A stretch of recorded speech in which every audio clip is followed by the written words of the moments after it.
Hello students, welcome to my YouTube channel target with RP. आज का हमारा topic है आदर्शवाद। आदर्शवाद पाश्चात्य दर्शन की विचारधारा है जिसमें मन, विचार, आत्मा इत्यादि को सत्य माना जाता है। यानी आदर्शवाद एक ऐसा वाद है, ऐसा दर्शन है जो विचारों को महत्व देता है। इसकी उत्पत्ति विचारवादी सिद्धांत से हुई है।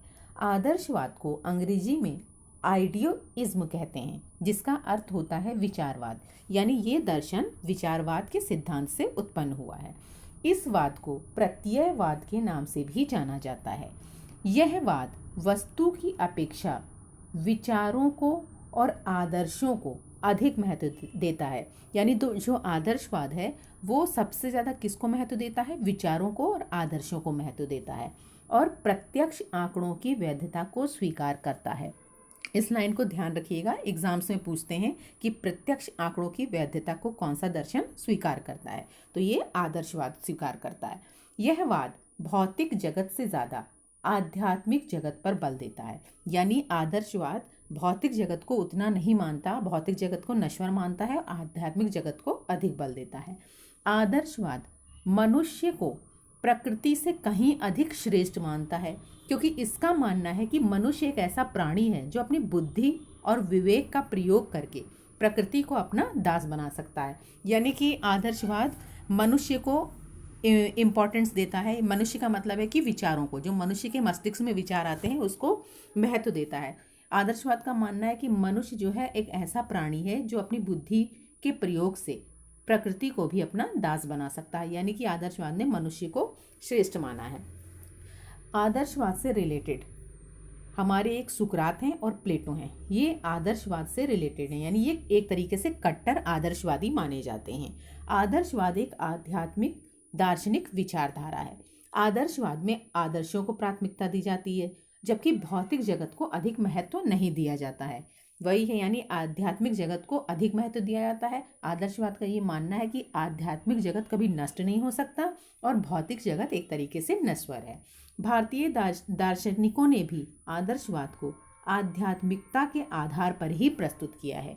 यह वाद प्रकृतिवाद के विपरीत माना जाता है, यानी यह वाद प्रकृतिवाद के विपरीत उत्पन्न हुआ है। आदर्शवादी दार्शनिक मान्यताओं के अनुसार मस्तिष्क अर्थात मन ही श्रेष्ठ है। यानी मन इसलिए श्रेष्ठ है क्योंकि मन के अंदर विचार आते हैं। उनका मानना है कि मानव बुद्धि सर्वश्रेष्ठ है तथा यह अपनी शक्ति द्वारा परम सत्य तक पहुंच सकता है। अब आधुनिक पाश्चात्य दर्शन में कौन कौन से थे जो मानने वाले थे इस दर्शन को, आदर्शवाद को मानने वाले?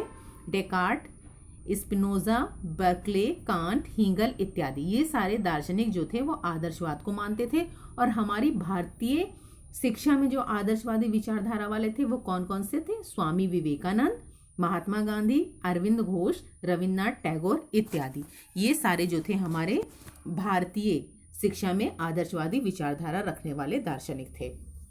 शिक्षा में आदर्शवादी विचारधारा के प्रवर्तकों में, याद रखिएगा, शिक्षा में आदर्शवादी विचारधारा के प्रवर्तकों में कमेशियन थे, पेस्टोलॉजी थे और फ्रोबेल थे।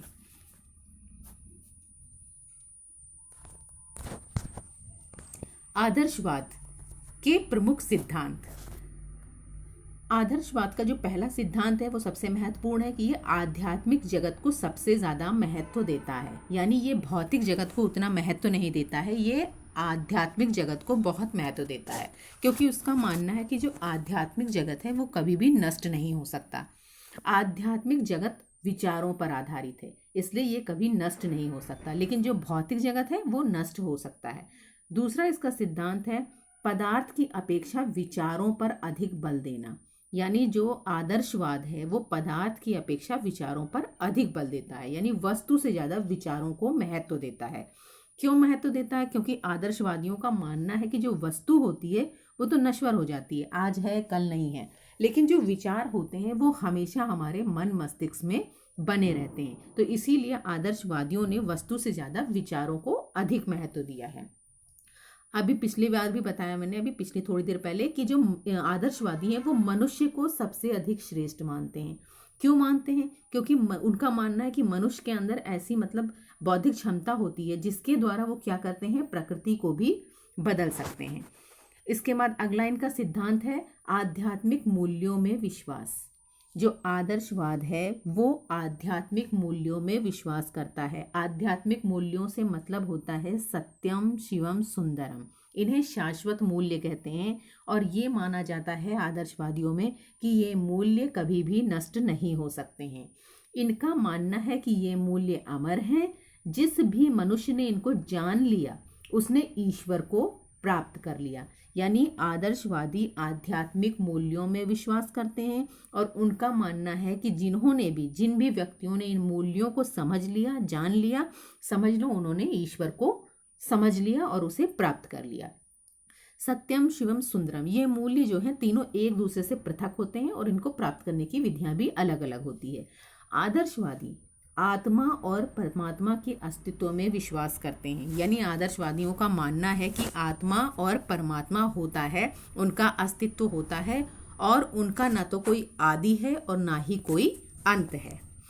आदर्शवादियों के अनुसार शिक्षा का जो प्रथम उद्देश्य है वो क्या होना चाहिए? आत्मानुभूति होना चाहिए। आदर्शवादियों ने मनुष्य को ईश्वर की सबसे श्रेष्ठ कृति बताया है। क्यों बताया है? क्योंकि उनका मानना है कि जो मनुष्य होता है उसके पास बुद्धि होती है और बुद्धि से वह कुछ भी कर सकता है। आदर्शवादी में मनुष्य के व्यक्तित्व के संपूर्ण विकास की बात कही गई है। उनके अनुसार मनुष्य में क्या करना चाहिए? नैतिक गुणों का विकास करना चाहिए और उसको एक आदर्श नैतिक गुणों के विकास के द्वारा उसके पास एक आदर्श व्यक्तित्व का निर्माण करना चाहिए, जिससे क्या हो, उसके अंदर आदर्श मूल्य आ सके, वो नैतिक मूल्यों को समझ सके, वो जो शाश्वत मूल्य हैं उन्हें समझ सके, सत्यम शिवम सुंदरम को समझ सके। आदर्शवादियों ने शाश्वत मूल्यों को बहुत ही महत्वपूर्ण माना है। इसीलिए उन्होंने कहा है कि बालक को ऐसी शिक्षा देनी चाहिए जिससे वह इन शाश्वत मूल्यों को समझ सके और क्या करे, उसे इस प्रकार से शिक्षित करो कि वो इन मूल्यों को प्राप्त कर सके। आदर्शवादी शिक्षा का जो एक उद्देश्य है वो यह भी है कि बालक को ऐसी शिक्षा देनी चाहिए जिससे उसके अंदर आध्यात्मिक मूल्यों के प्रति श्रद्धा भी उत्पन्न हो सके। यानी वह उसको प्राप्त भी करे और उन मूल्यों के लिए उसके मन में श्रद्धा भी उत्पन्न हो सके, जिससे कि वह अच्छाई के मार्ग पर चल सके और एक अच्छा जीवन, पवित्र जीवन व्यतीत कर सके। आदर्शवादी स्व अनुशासन, आत्मानुशासन, आत्मनियंत्रण पर बल देते हैं।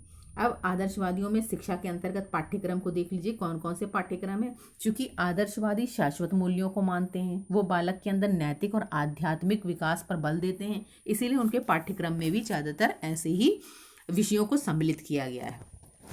क्योंकि जो आदर्शवादी हैं वो शाश्वत मूल्यों पर जब बल देते हैं तो उन्हीं के अनुसार अलग अलग जो इनके मानने जो दार्शनिक थे उन्होंने अलग अलग तरीके से अपने पाठ्यक्रमों को प्रस्तुत किया है। जैसे सबसे पहले प्लेटो को आदर्शवादी, कट्टर आदर्शवादी माना जाता है।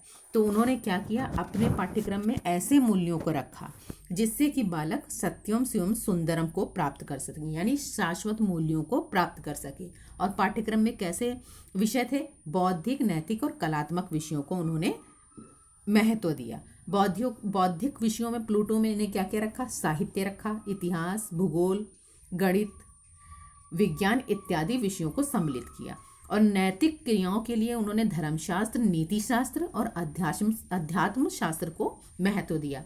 इसके अलावा प्लूटो ने क्या किया, जो कलात्मक विकास था, बालक के अंदर कलात्मक विकास करने के लिए उन्होंने कला, संगीत, साहित्य इत्यादि को प्राथमिकता दी।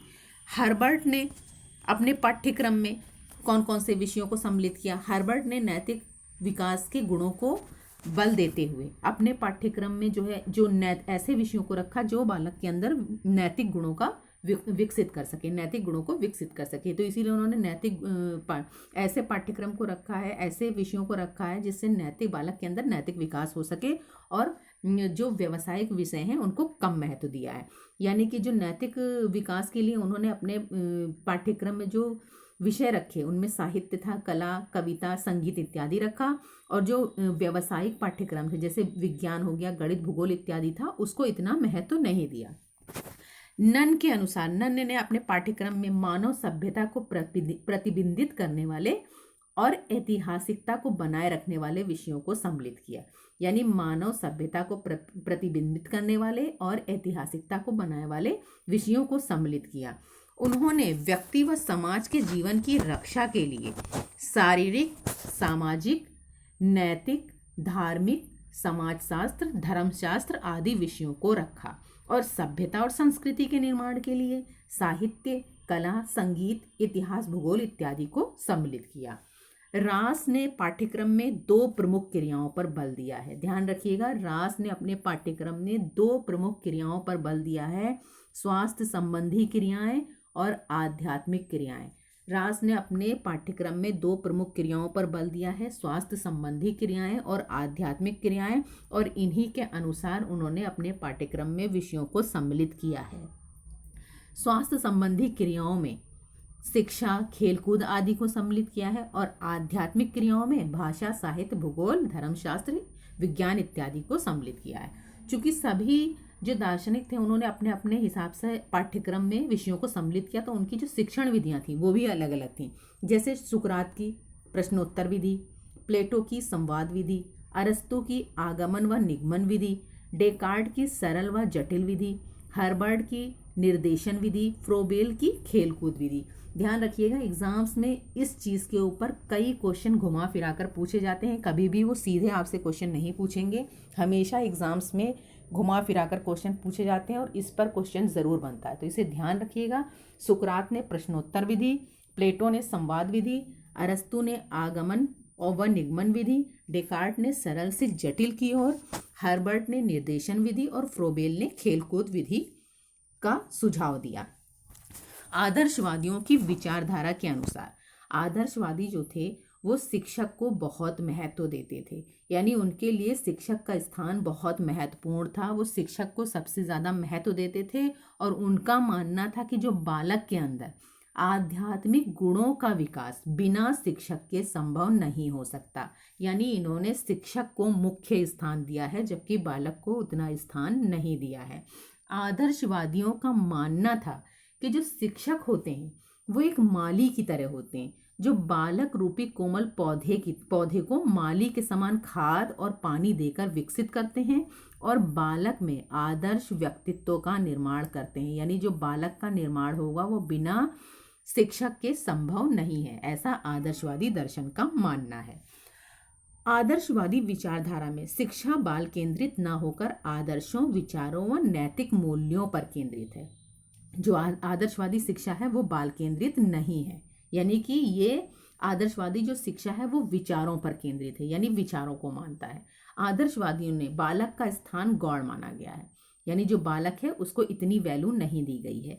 आदर्शवादियों ने शिक्षा में अनुशासन को बहुत महत्व दिया है। अनुशासन को महत्व देने का मतलब ये है कि उनका ये मानना है कि आप अनुशासन बनाने के लिए दंड नहीं देंगे, बल्कि शिक्षक ऐसा होना चाहिए जो ऐसे आदर्श प्रस्तुत करे कि विद्यार्थी स्वयं अपने शिक्षकों को देख करके वैसा ही अनुशासन करने लग जाए, यानी उसके अंदर स्व अनुशासन की भावना उत्पन्न हो जाए। आदर्शवादियों ने दमनवादी और स्वतंत्रतावादी दोनों ही प्रकार के अनुशासन का विरोध किया है, यानी उनका मानना है कि बच्चे को ना तो बहुत ज़्यादा दंड देना चाहिए और ना ही बहुत ज़्यादा उसे छूट देनी चाहिए। उनका मानना है कि एक ऐसा अनुशासन होना चाहिए जिससे बालक जो है बालक का पूर्ण विकास हो सके। उनका ये मानना था कि शिक्षार्थी के सामने आप ऐसे आदर्श प्रस्तुत करो, यानी जो शिक्षक है वो अपने बच्चों के सामने ऐसे आदर्श प्रस्तुत करे, यानी स्वयं ऐसे आदर्श प्रस्तुत करे कि वो स्वयं एक तरीके से स्व अनुशासन की भावना को सीख जाए।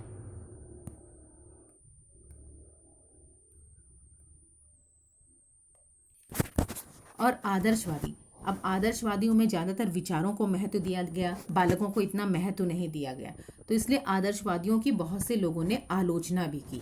जैसे आदर्शवादी की शिक्षा में के क्षेत्र में व्यापक योगदान रहा, यानी आदर्शवादियों का व्यापक योगदान रहा और इन्होंने क्या किया, बालक के पूर्ण विकास पर बल दिया। वहीं दूसरी ओर आदर्शवादी विचारधारा में अनेक प्रकार की आलोचनाएं की गई।